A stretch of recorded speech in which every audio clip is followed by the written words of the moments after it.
In the brutal world of post-apocalyptic TV, some characters just follow the rules, and then one comes along and completely redraws the map. She wasn't a sidekick or a love interest defined by a man. She was a commander, a warrior, and a visionary who held a fragile coalition of 12 clans together with a quiet ferocity that demanded respect. She was also a queer woman whose love story became a cultural touchstone for millions. This is the story of how Lexa, the commander of the Grounders from the 100, became more than a fan favourite. She became a revolution in a leather jacket, a symbol whose legacy helped force an entire industry to take a hard look in the mirror. Her impact was so profound that years after her final appearance, she's still one of the most discussed characters from the show. And she represents a huge step forward, and at the same time, she's a painful reminder of how far we still have to go. Now, on March 3rd, 2016, a stray bullet didn't just kill a fictional character, it ignited a firestorm. Moments after a long-awaited, deeply intimate scene between Lexa and the show's hero Clarke Griffin, Lexa was accidentally shot and killed. The backlash was immediate and it was massive. Fans didn't just see the death of a character that they loved, they saw a painful repeat of toxic, decades-old trope known as bury your gays, where queer characters are treated as disposable and almost never get a happy ending. The outcry exploded beyond the usual fandom spaces, fueling a major international conversation about LGBTQ+ representation and putting characters on notice. But to understand why this one death hit so hard, you have to understand why Lexa's life meant so much to people. When Lexa, played by the incredible debnam-carey, first showed up in season 2 of The 100, nobody knew what to make of her. She was the young, formidable leader, the header of the Grounder clans, and in a genre crowded with male leaders, Lexa was different. She wasn't just a warrior, she was a brilliant strategist and a visionary politician who managed to unite 12 clans, a political feat that spoke volumes about her strength. Lexa wasn't there to make friends or soften her edges for anyone. She operated by a harsh philosophy, born from trauma, that love is weakness. This belief came from the brutal murder of her previous lover, Kostya, who was killed by an enemy trying to get to Lexa. That loss convinced her that emotion was a luxury for a leader and they couldn't afford it. It made her a complex and sometimes ruthless figure, making calculated, cold decisions for the good of her people, as Clarke Griffin learned the hard way at Mount Weather. And yet, beneath all that armour was a leader who desperately wanted peace. She was the first Grounder commander to seriously push for an alliance with the Sky People, defying generations of violence. She offered a new path forward with a revolutionary idea that blood must not have blood. This willingness to evolve, to challenge her own people's more sacred beliefs for the hope of a better future, that is what made her so captivating. She was a powerhouse who commanded every scene, and she didn't do that with brute force, but with a quiet, unshakable authority. And in every sense, she was a leader, first and foremost. But while Lexa, the commander, was groundbreaking, it was Lexa, the queer woman, that made her a true icon. Because let's be real, on mainstream sci-fi TV back then, characters like Lexa were incredibly rare. Sure, you had powerful women, but you were starting to see more queer characters, and the two rarely intersected. Too often, a character's queerness became their only personality trait, or powerful women were written as either asexual or straight. Lexa threw all those conventions out of the window.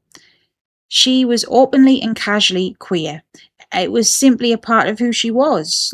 not the sum of her story. Her past love for Kostya shaped her, but it didn't define her.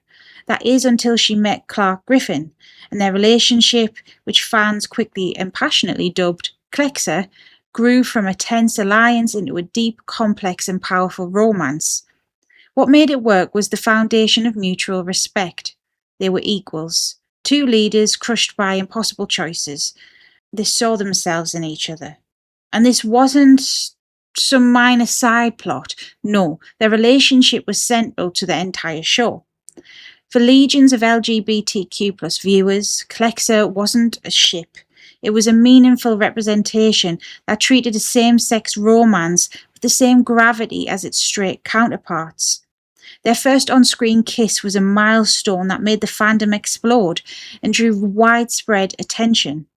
It felt like a promise that maybe this time the story would be different. The powerful, beloved queer character wasn't going to be another tragic footnote. And all that hope, well, that's what made what happened next devastating. In the episode 13, just moments after she and Clarke had finally gotten together, Lexa was hit by a stray bullet. A bullet that wasn't even meant for her.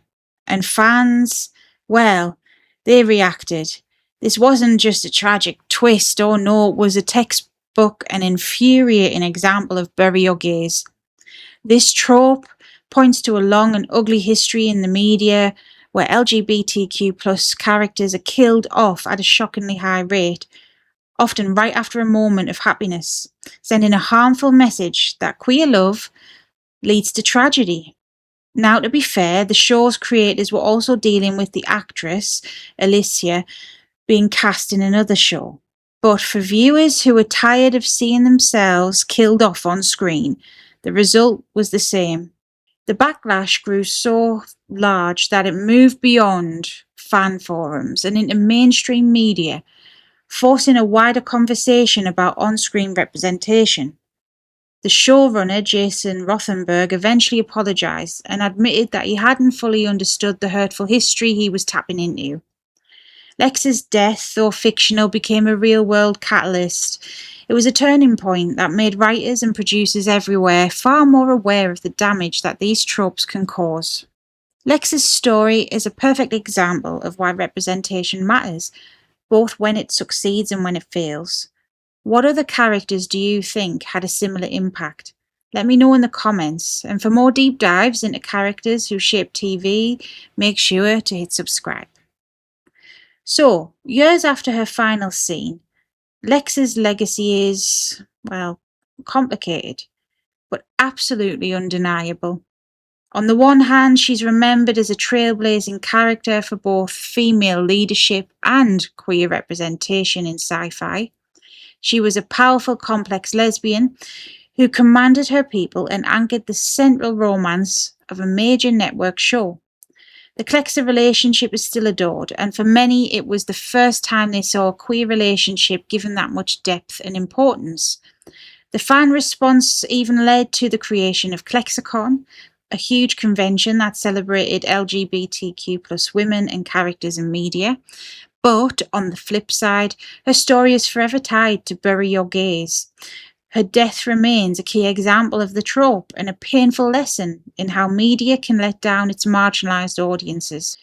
Even a brief appearance in the series finale, where a godlike being took her form, felt to many a hollow gesture that used nostalgia without really honouring the character. But ultimately, Lexa's impact lives in that duality. She is both a monumental achievement and a stark lesson.